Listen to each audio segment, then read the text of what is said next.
Atenção, esse programa é feito por pessoas felizes e graças a Deus politicamente incorretas, que não se furtam em fazer brincadeiras e rir da situação em que se encontra o mundo com suas piadas prontas. Portanto, se você sofre de mimimi alto, vacilite aguda, crise de conservadorismo internetico, síndrome da problematização sistemática de praticamente tudo, alto índice na taxa de glicose retal, inchaço na glândula vitimal e manada vírus, esse podcast infelizmente não é para você. Nessa próxima hora, ouça o CD novo do Padre Fábio de Mello, que tem músicas lindas, apesar dele ser meio ofensivo contra o Evaristo Costa nas redes sociais. Se isso ainda te ofende, leia um bom livro, desde que não vá contra as convicções de moral e bons costumes que sejam agradáveis somente aos seus pensamentos. Ao persistirem os sintomas, o médico deverá ser consultado.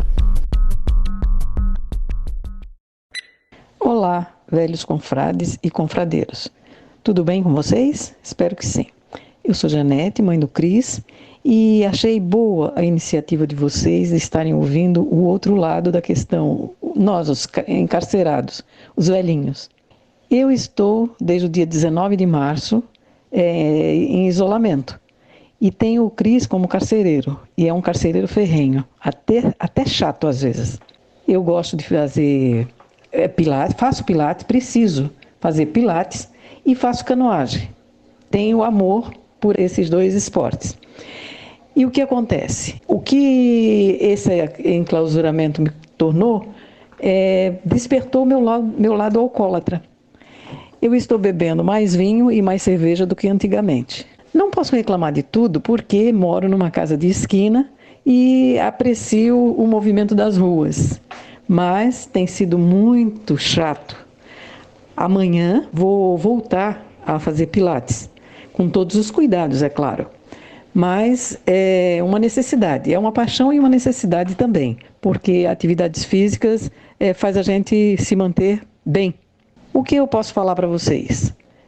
É necessário cuidados? Sim, muitos cuidados. Agora, a gente não pode deixar de viver, porque senão fica insuportável. Viver presa é horrível. Espero que vocês se cuidem de vossos pais, da família, nós, os velhinhos, mas tenham essa consciência de que viver preso é horrível. Um beijo pro Vesh, pro Douglas. E, Vander, que história é essa que você vai virar corintiano? Depois de uma certa idade, não se muda mais certas coisas. Beijos, meus queridos.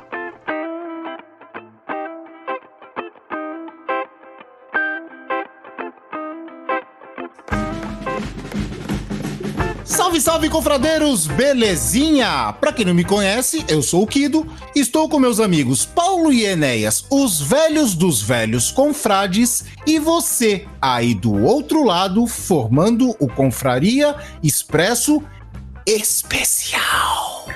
Especial Dia dos Pais. Aí vocês vão me perguntar: ai, vocês não fizeram especial do Dia das Mães. Vocês não têm mãe? São de chocadeira? Não. Não, a gente não tinha cabedal, agenda e muito menos um expresso que é rapidinho para assuntos pontuais. Como a gente já conseguiu adquirir tudo isso com esse tempo que a gente tem de confraria, por que não um do Dia dos Pais, que vai ser agora, no domingo, nesse próximo domingo. Beleza? E seguindo o Gênesis, quem nasceu primeiro foi o homem, depois veio a mulher. Então o próximo vai ser... Polêmica! Polêmica! Então é o seguinte, bora pra vinheta pra começar esse papo, porque o Douglas tem muito o que falar. Afinal, 17 filhos não é pra qualquer um. Roda a vinheta! Você vai ouvir Confraria Expresso. E aí, senhores, nosso primeiro especial do Dia dos Pais, vocês têm ideia de como nós vamos fazer isso? Eu acho que, na verdade, é o nosso primeiro especial de qualquer coisa, né, cara? Exatamente, né, cara? É especial do especial, cara, porque tá sendo um especial, né? Você o especial de Natal, sabe o que a gente ia fazer? Podemos, né? Vai ficar legal, né? Vai ficar bacana. Só vai ficar legal se puder botar a música de fundo do Então é Natal. Não, peraí. Ano Novo também. Tudo bem, eu sei que o especial de Natal tem que ter Papai Noel, mas o assunto agora é Dia dos Pais. É que a gente sempre muda do assunto, a gente sempre foge. A gente sempre foge do assunto, né, cara? Normal, isso é normal. E aí, senhor, então vamos começar o seguinte. Até porque pai é quem ensina você a ser a primeira pessoa que te ensina as tranqueiras da vida, né, cara? Isso é verdade. Opa, isso tem, esse aí, É isso tem que estar no currículo para ser pai. Então vamos começar de uma maneira singela, de uma maneira alegre. E aí, essa campanha do Dia dos Pais aí da Natura, o que vocês estão achando? Puta merda!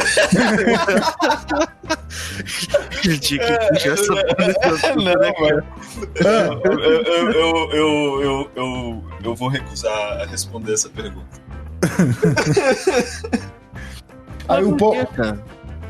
Aí o povo fica... Tá maior briga na internet por causa disso, né?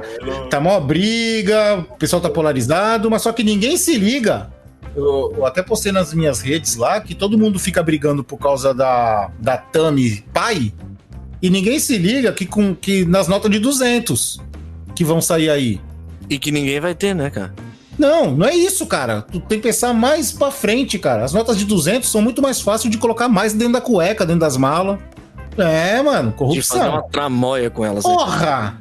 É melhor fazer tramóia com nota de 200 do que com nota de 100, né? Ah, não, mas você tá pensando errado, cara. Esses bandidos que você tá pensando são bandidos pobres. Bandidos de verdade rouba dólar. E é que nem eu falei, cara. Se for você comparar uma moeda que o Brasil tá precisando pra poder se comparar à situação dele, tinha que voltar as moedinhas de 1 centavo, cara. Que pelo menos cabe mais dentro do bolso do brasileiro, né? Ó, já fugimos do assunto de novo. Vamos lá, especial Dia dos Pais. Bom, então é o seguinte. Então, ó, falando de Tami Gretchen, então eu só vou dar minha opinião. Eu sou daquele igual, tipo, quando o filho não tem pai porque a mãe é solteira. Quem cuida é pai e mãe, e pronto, cara. Então se a mãe quiser ser pai, ela é pai também. Então tá certo, é isso aí. Eu também acho que pai é quem cria, não é quem faz. Cria, né? Pronto. Fugindo a tese da tartaruga que nós não vamos citar aqui. Da rosquinha? Não só da rosquinha, como a anterior, o que foi comentado no anterior. É melhor deixar quieto. É melhor deixar quieto. Então é o seguinte, vamos lá. Especial Dia dos Pais. Dos velhos confrades aqui, a gente, o único que tem o pai neste plano ainda é o Douglas, né? Sim. Então eu acho que o Douglas tem que começar com uma história aí do pai dele. Eu vou... Pra poder movimentar e vocês terem coragem. Coragem não me falta. Aqui tem coragem, que não tem dinheiro. Porque, como o Douglas mesmo fala, o Douglas é o orgulho do pai dele, né, cara? Opa! Eu fui uma criança estranha, né? Eu não mudei muita coisa depois de adulto.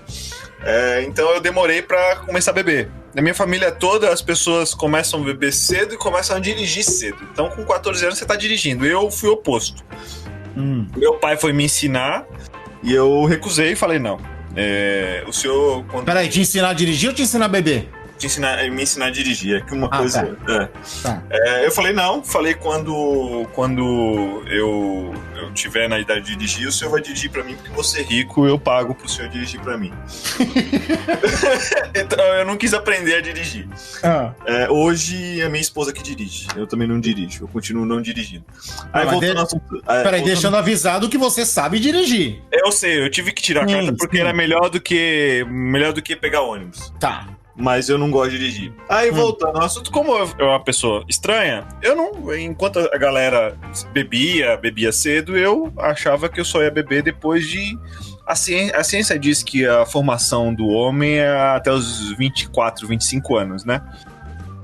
Completa do cérebro. Então, eu achava que só ia beber quando eu tivesse 24, 25 anos. Foi o que eu fiz. E aí eu comecei... Então, eu não bebia cerveja, não bebia nada. A primeira coisa que eu fui beber foi com meu pai, fui beber uísque. Eu aprendi a beber uísque primeiro. Então meu pai me apresentou o primeiro copo de uísque. E aí eu tomava como ele gostava, né? Que é uísque com pedra de gelo de água de coco. Eu também acho que On The Rocks é melhor do que Cowboy. Apesar que de vez em quando o Cowboy é necessário, mas eu não... Hoje... E tô pra falar ainda que o whiskyzinho com um pouquinho de água com gás é bom, né? Então, não, aí tem a coisa que aí eu fui melhorando. Então, meu pai, lá naquela época, ele tomava whisky ruim. E aí, ao longo dos anos, meu irmão trabalha em plataforma, então ele era presenteado com os amigos da Escócia, com bons whiskies. Aí você não precisava colocar pedra de gelo num uísque sensacional. Você tomava o uísque todo sem pedra de gelo.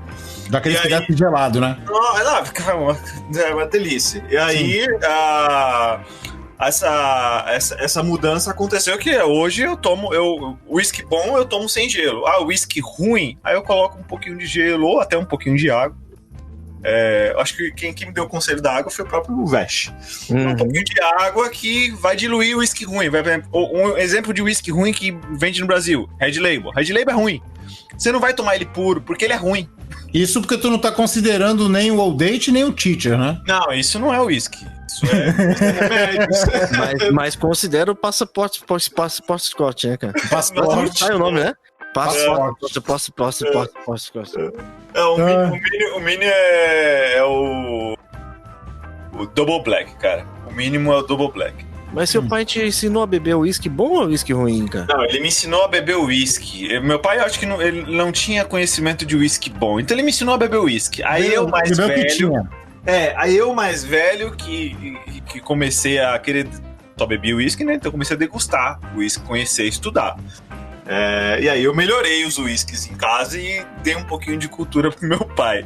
Mas a primeira pessoa que eu bebi foi meu pai. Interessante. Cara, do meu pai... É o contrário, porque todo mundo foge de beber junto com os pais, né, cara? Pode crer. Normalmente. Geralmente quando tu é moleque, o pai não quer que você beba, cara. Geralmente quando tu é criança, sempre tem aquele padrinho maluco que vai e mete o dedo na cerveja e põe na tua boca. Mergulha a chupeta na cachaça, hein? Exato. Sempre tem dessas. Faz você acender o cigarro. Isso aí. Direto. Saudade dos anos 80, viu? Então, agora, deixa eu ver. Cara, uma história do meu pai que eu me lembro, cara, assim, espetacular, né? Meu pai, ele era motorista de ambulância, né? Então só vivia a milhão, né? Uma vez a gente foi pro cinema e o Douglas e o Vest já moraram aqui. Ele sabe que pra chegar no cinema, numa velocidade normal, você leva mais ou menos de 25 a 30 minutos, certo? Pra ir numa velocidade boa, tal, no Roxy. Cara, ele pegou meus amigos, ele pegou a família, colocou todo mundo dentro do carro e nós chegamos no cinema em 8 fucking minutos. Teu pai era um drifter da ambulância, né, cara? Mano, 8 minutos e o carro não tinha sirene. Se tivesse. Era civil, tava de civil, tava paisano ali. Ele, 8 minutos, cara, no cinema. Incrível, incríveis 8 minutos, cara. Já foi uma aventura, né? Chegar no cinema. Foi total. E quando nós chegamos, e o mais legal, quando nós chegamos, fomos ver Rambo 2. Nossa. Então, o Roxy, no tempo aqui, vocês já foram no Roxy ultimamente, assim, quando eles dividiram em várias salas? Não cheguei depois da reforma, não. Tá, mas vocês se lembram dele antigo? Sim, do antigo eu lembro. Então, pra vocês que não estão vendo, gente, que estão ouvindo Confraria, o Roxy era uma sala de cinema gigante, muito gigante, e ela fazia uma curva, assim, ela era curvada pra baixo. Ela Côncava. É como se você tivesse colocado uma sala de cinema em cima de uma bola. Isso, ela é curva, assim, ela curva pra baixo. Então, beleza, era gigante. Só que o Sylvester Stallone fazia tanto sucesso naquele tempo que quando nós chegamos lá, não tinha mais lugar, cara. Mas os caras estavam vendendo o ingresso. Eu, minha família e meus amigos ficamos sentados na escada, cara, na escadaria. E curtimos o filme do mesmo jeito, cara. E foi mó zoeira, o filme muito cheio, sala de cinema. E era mó competitivo, porque era uma sala só que tinha o Roxy. Exato, Era cara. uma sala só. E o Rambo só tava passando nela, não tava passando nos outros cinemas. Tava só nela, o Rambo. E aí, cara, nós sentamos nas escadas, todo mundo, curtimos, depois saímos, comemos um sanduíche, essas coisas e... 8 fucking minutos de viagem. Na volta foi mais tranquilo. E tu, Vest, lembra de alguma coisa aí? Cara, eu lembro de uma vez que eu fiz meu pai foi a passar nervoso, cara. Ele Todo dia. Eu faço todo dia. Isso faz parte da profissão pai, né? Cara, eu Passar acho nervoso. Eu acho que meu pai era um santo pra poder me aturar, cara. Porque uma vez, cara, quando ele trabalhou por muitos anos na Carbocloro, né? Que era uma das do Polo Industrial de Cubatão. Na Cabo Color eles tinham uma política que o pai ele podia pegar o filho e levar pra fazer uma visita na empresa pro filho conhecer como é que é o ambiente onde o pai trabalha e tal, né? Sei. E aí meu pai era encanador industrial e tal, e aí ele tinha uma oficina dentro que era dele, dentro dessa firma. E aí, em frente a essa oficina, tinha um Bantam estacionado, cara. E esse Bantam, o Bantam, só pra explicar pra vocês, é como se fosse um guindaste. Sabe, um caminhão com aquele guindaste em cima, que tem um gancho, sabe? Sei. Era um desse aí. E aí, meu pai, na melhor das intenções, né, cara? É meu filho, né, cara? Meu filho é um santo, né? Vou deixar ele bater uma foto naquilo ali. Confio no meu filho, né? Sentar naquele brinquedinho ali, né? Aí falou, filho, vamos ali que eu vou te mostrar um negócio. Aí me levou até o Bantam. Aí falou assim, sobe lá pra você ver como é que é legal. E eu não sei, cara, a mente de uma criança é diabólica, né, cara? Eu sentei naquela bendita daquele caminhãozinho, cara. Cara, foi a primeira coisa que eu cheguei, foi a chave do negócio, cara. Puta que pariu. Mas tava a chave lá. Tava no contato, a chave tava no contato. A chave tava no contato, cara. Eu peguei e sentei naquele negócio, foi instantâneo, cara. Eu sentei e liguei o negócio, cara. Quando eu liguei o negócio, o bagulho começou a tremer, velho. O bagulho fazendo uns barulhos bizarros. O meu pai, cara, eu lembro que eu olhei pra baixo, o meu pai já não sabia se pulava em cima do caminhão pra me tirar de lá de dentro, se ele gritava pra alguém pra desligar aquele negócio, cara. Eu só vi o desespero na cara do velho. Eu falei, puta que pariu. Meu Deus. Agora imaginar o vestezinho, cabelo Black Power, arteiro lá ligando. Puta merda. Não, é foda. Eu tenho muito trabalho, cara. Assim, né? Trabalho de moleque dos anos 80, 90, né, cara? É aquele ser arteiro, né, cara? Ser arteiro. Ser arteiro, cara. Foi uma época que a gente fazia os negócios e não tinha esse monte de coisa de hoje. Então, aí no máximo que acontecia era você tomar uma sova do velho. Falar em sova, a educação do pai e da minha mãe foram diferentes pra mim, né? Como? A educação, com a forma como eles me educaram. Meu pai e minha mãe, eles eram totalmente diferentes. Minha mãe era mãe raiz, era na base da chinelada. Fazia qualquer coisa de errado, chinelo, cinta, normal. Meu pai, que tivesse. Ela precisava me bater. Meu pai não. Meu pai, ele argumentava. Ele queria conversar, ele queria que eu entendesse. E essa forma de disciplinar dele funcionava comigo, porque eu aprontava pra minha mãe justamente porque eu não concordava com ela e ela não queria discutir comigo. Então eu fazia mais arte pra ela se irritar mais. Aí meu pai conseguia me convencer na argumentação. Então o meu jeito hoje de conversar, de falar com as pessoas, de tentar explicar para as pessoas, foi com base na educação que meu pai me deu. Aí eu brinco com minha mãe, né? Assim, a senhora não tenta me explicar. Minha mãe, não, mas eu sou mãe, eu tô sempre certo. Aí eu olhava pro meu pai, deixa sua mãe, filho, sua mãe ela não vai mudar mais, você tem que se adaptar. Você, na verdade, era o inferninho da tua mãe, né? Ah, com certeza. Eu lembro, uma vez eu contei, eu apanhei 15 vezes. Isso me lembra meio que o Steel e a mãe dele, do Uma Família da Pesada, do Family Guy. É verdade, cara. Mãe, o Douglas quer matar a mãe. Mãe, que foi? Nada. Não, merecia, né? Merecia apanhar, né, velho? O Douglas merece apanhar até hoje, né, cara? O Douglas é foda. Cara, uma vez a gente indo pro Guarujá e tava pegando a balsa, né? E pra vocês imaginarem, vocês dois conhecem, mas pra quem tá ouvindo, o meu pai, cara, ele é a cara do Agnaldo Timóteo. Só que ele era mais magro e mais alto. E ele tava na fila da balsa. De repente veio um casal, não lembro direito se era um casal ou se era um cara, e veio parar ele, e ele ficou olhando com uma cara de estranho assim pra gente, né? Que eu não conheço, o cara veio vindo na direção, parou na janela do carro e falou que ele era o Agnaldo Timóteo, que ele tava ali e pediu um autógrafo. Meu pai não pestanejou, né? Pegou e assinou. Agnaldo Timóteo. Mandou pro cara, o cara ficou super feliz, agradeceu. Mas se eu fosse ele, eu faria o mesmo, cara. Pra que vai alongar a conversa, né? Não é, cara. Agnaldo Timóteo acabou, cara. Já era. A diferença é que o Agnaldo Timóteo, na época, ele tinha, se eu não me engano, um carro preto que parece... Sabe aquele filme Agarra-me Se Puderes? Que acho que é um Trans-Am, né? Trans-Am? Transão, tá ligado? Era um Trans-Am, sei lá, que tinha uma águia assim no capô. O Agnaldo Timóteo tinha um desses. Meu pai devia estar o quê? Com uma Brasília, com alguma coisa assim do tipo, tá ligado? Imagina a decepção das pessoas vendo teu pai saindo da balsa pra Brasília, né? Mas, sei lá, o cara pensou que o Agnaldo Timóteo tava disfarçado ali. Primeiro, qual é a da pessoa de imaginar que o Agnaldo Timóteo tava atravessando de balsa, né, cara? Meu pai era cara. Guarujá, cara. E meu pai era a cara do Agnaldo Timóteo, mano. Sério mesmo. Era igualzinho, mano. Tá louco. Seu Kido era foda, cara. Ele assinou de boas. E aí, Veste? O Douglas falou que o pai dele não costumava bater. O meu pai também, ele não tinha o costume de bater na gente, não. A gente sempre teve um respeito. A gente sempre apontou muito, né? Mas a gente tinha um respeito muito grande, assim, quando com a cara de sério dele. A minha mãe sempre foi mais de disciplina também, de bater na gente, né?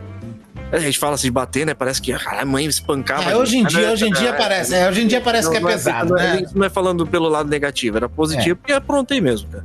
Então, eu também apanhei. Daqui a pouco eu vou falar do que eu apanhei, vocês vão... Eu mereci os hematomas que eu recebi naquela época, cara. Sim. Então... Morreu por isso, ninguém virou bandido.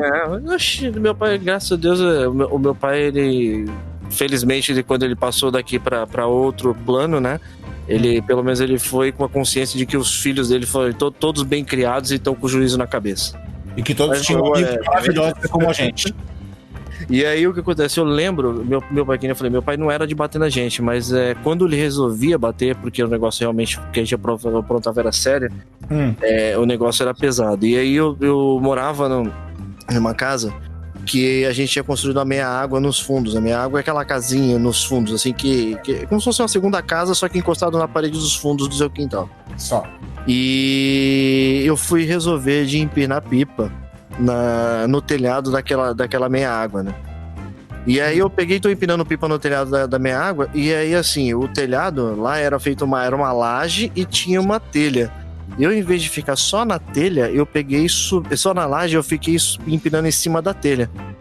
Só que o bagulho não aguentou, né, cara? O bagulho estourou no meu pé lá, eu fiz um barulhão do cacete, velho, e aí eu caí.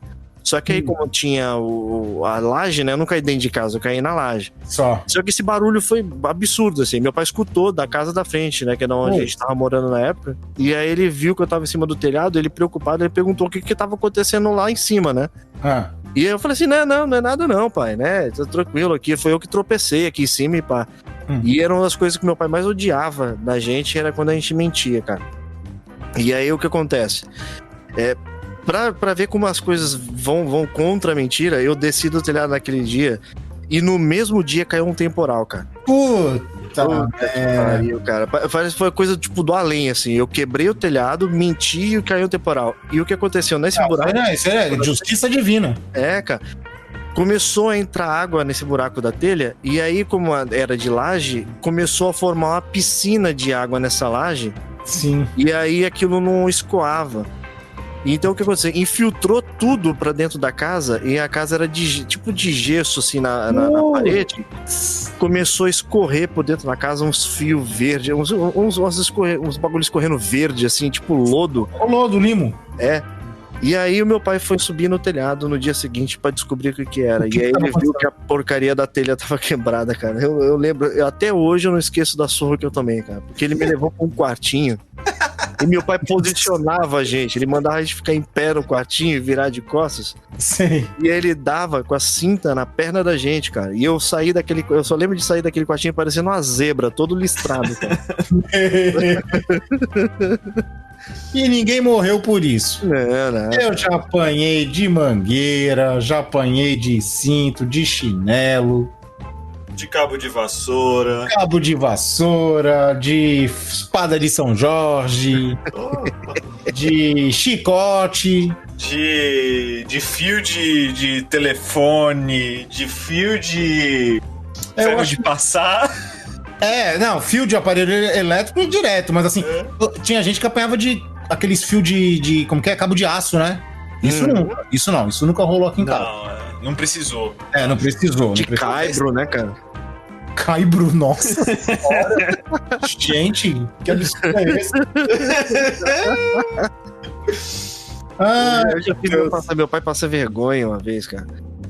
A gente foi pescar, eu tive o costume, graças a Deus, de pescar bastante, que meu pai gostava, né? Então ele costumava levar a gente pra poder ir pescar com ele. E aí no bairro onde a gente morava, onde eu morava e o Cristiano hoje mora ainda, né? Tem um rio que ele passa e circunda esse bairro. E era dali que a gente saía pra pescar. Só que o que acontece? Como era o meu pai pescando só com a gente que era pequeno, era uma pesca simples, assim, não precisava de motor, não tinha nada. Então meu pai pagou uma vez um cara pra rebocar o barco da gente, que ele vinha com uma lancha mais forte, rebocava o barco da gente até um ponto que ele deixava o nosso barco pra gente ficar ali paradinho pescando. Sim. E aí eu lembro, cara... Vai dar merda isso aí. Eu lembro que o meu pai pegou e falou assim: filho, quando chegar lá, você já põe água no balde pra gente colocar os peixes dentro. E aí eu não sei porque essa informação entrou na minha cabeça de forma meio deturpada, que na minha cabeça entrou que eu tinha que botar água com o barco em movimento.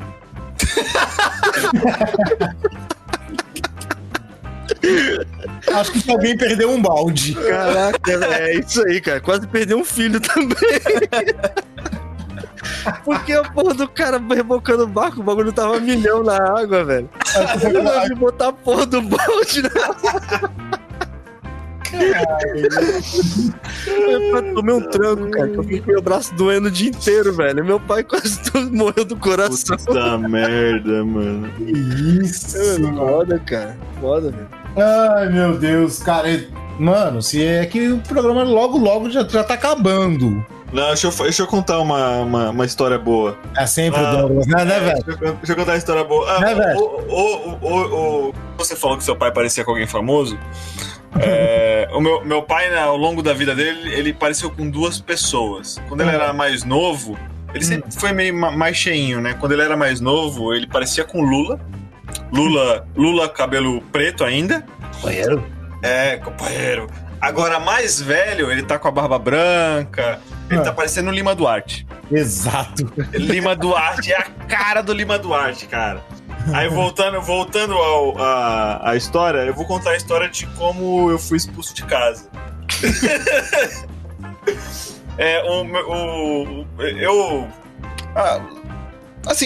Eu entendi que ficar em casa era mais fácil, porque eu não tinha conta, eu trabalhava, eu tinha um bom emprego, recebia bem, meu pai não me obrigava a pagar conta nenhuma de casa. Então, eu falei, minha mãe cozinha pra mim, lava minha roupa, meu pai coloca gasolina no carro, por que eu vou sair de casa? Aí a vida aconteceu e meu pai chegou na idade, ele se aposentou. E aí ele esperou 1 ano de aposentado. Toda sexta-feira eu bebia uísque com meu pai. Aí eu cheguei do trabalho, meu pai já tava com uísque na mesa já, me esperando. Eu tomei, ele me serviu, normalmente eu servia ele me serviu, esperou eu dar o primeiro gole, eu tava com 28 anos, esperou eu dar o primeiro gole, aí eu falei, tem uma coisa pra falar pra você. Eu falei, manda aí, velho. É só eu chamo ele de velho, até hoje. Meu pai tem cara brava, o pessoal tem medo, eu não entendo. Manda aí, velho. Eu falei, então, meu filho, eu tô aposentado há 1 ano. Aí eu, né, bom. Legal, né, legal. Tá bom, bom pro senhor. E eu tenho planos, mas eu não consigo fazer planos porque você tá debaixo do meu teto. Direto e claro, né, cara? Não, foi mais direto, vai piorar. Um estorvo, né, cara? Vai piorar. Aí eu falei, não, pai, pode se planejar. Eu falei, não, então, filho, eu não consigo me planejar com você aqui.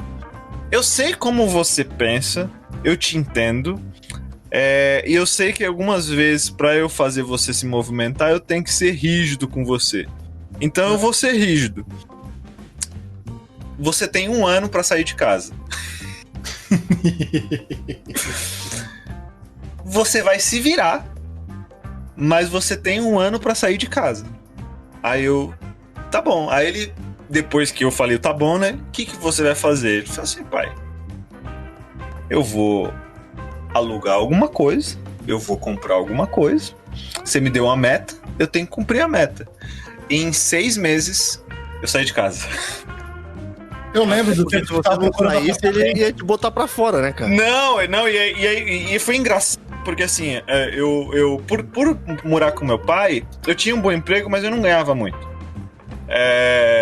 Porque eu não tava preocupado com dinheiro. Eu sempre tava preocupado com o que eu tinha que aprender, com as coisas que eu tava aprendendo. Então, quando meu pai me deu essa intimada, eu passei a me preocupar com dinheiro. Então, cara, e aí eu fiz 300 planos. Eu gosto de fazer plano. Então eu fiz 300 planos. Então eu fiz um plano para poder me mudar para Brasília. E aí movimentei gerente, que era meu chefe na época, movimentei cliente para poder me querer em Brasília. Fiz todo o movimento, só que aí o meu chefe não aprovou o meu aumento. Porque para eu ir para Brasília eu precisava de aumento. E aí alguém me arrumou uma vaga para uma outra empresa, e aí ganhando salário mais do que eu tinha pedido pro meu ex-chefe, então eu fui. Me movimentei e fui para lá. Nessa empresa eu fiquei 1 ano, mas assim, a vida é engraçada. Então meu pai me expulsou, eu tive que me movimentar, mudei de empresa. Essa empresa eu conheci minha esposa. E seu pai foi estratégico, né? Foi. Ele te mandou embora de casa e ele saiu dessa casa que ele te mandou e foi pra longe pra tu não voltar, cara. Não, mas ele não só tem o foi... perigo de voltar pro teto dele, cara. Não, mas ele só foi depois que eu já tinha comprado a casa. Aí eu fiz essa manobra, conheci minha esposa, a gente começou a namorar, a gente começou a morar junto, compramos apartamento. Cara, chegou no final do ano, meu pai vendeu a casa e foi pro Nordeste. Partiu. Tá ele foi pra longe de quem é má influência pra ele, cara. O próprio filho. E aí, acelerando a história, ele saiu do Nordeste, agora ele tá... Ele tá em Coromandel. Não tem isso. Eu não sei nem aonde é isso. Coromandel. Onde que fica aí? Fica em Minas. Fica 2 horas de... eu zoo, né? Eu falo que Minas é interior. Meu pai tá no interior do interior. Então, gente... só pra encurtar. Ele ficou 2 anos... Ele ficou 4 anos no Recife. Ele odiou o calor. ele odiou o calor e foi pra Coromandel. Então tá lá em Coromandel, vai fazer 1 ano. Vai fazer um ano que tá em Coromandel lá, feliz. Então é isso aí, cara. Eu acho que deu pra dar só um gostinho, um pequeno aperitivo, já que é um programa especial, não tava nem previsto pra sair, vai sair como um extra. Quase uma homenagem, né, cara? Quase uma homenagem. Uma homenagem. E considerações finais rápidas, que nós já estouramos muito do tempo. Eu quero agradecer... Não precisa ser tão rápida não, tá? Pode ser um pouco. Tá mais. Bom. Quero agradecer o meu pai, porque tudo que eu tenho é graças a ele, né? Ele foi a pessoa que me incentivou a conseguir e buscar uma carreira totalmente diferente da família. Família toda industrial, eu fui o primeiro a ir pra TI. Então ele foi a pessoa que comprou meu primeiro e meu segundo computador. Então hoje eu tenho uma carreira em TI graças ao velho. Obrigado, pai. Isso aí. Feche. Cara, se eu puder ser na minha vida, quando eu tiver meu filho, se eu puder ser que seja 5% do que meu pai foi pra mim, eu já vou ser muito feliz nesse mundo, cara. Muito, muito feliz mesmo.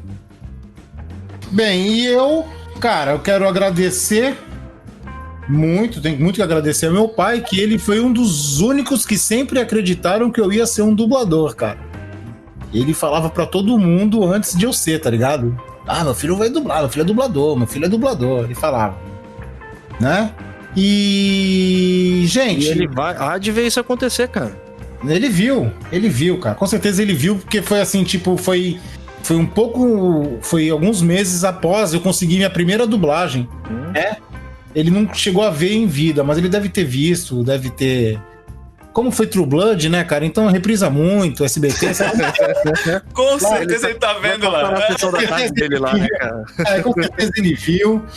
Então, o que eu queria pedir, assim, respeitem seu pai, porque, na verdade, ele é o herói de verdade. É como diz o ditado, né, cara? Eu não vou generalizar, porque tem vezes que acontece o contrário, né? Nem às vezes um pai, ele nem sempre é pai. Mas na maioria dos casos, né, cara, o pai, a partir do momento que ele tem um filho, é como se ele abdicasse da vida dele pra poder só existir a do filho, entendeu? É isso que é ser pai. Muda, né? Muda. Uhum. Vê aí a Tammy Gretchen, né? Que. Vamos terminando por aqui. A todos e fui! Beijo, pai. Abraço, velho. Falou, old man. Old man. O velho falou velho, eu não podia falar velho de novo.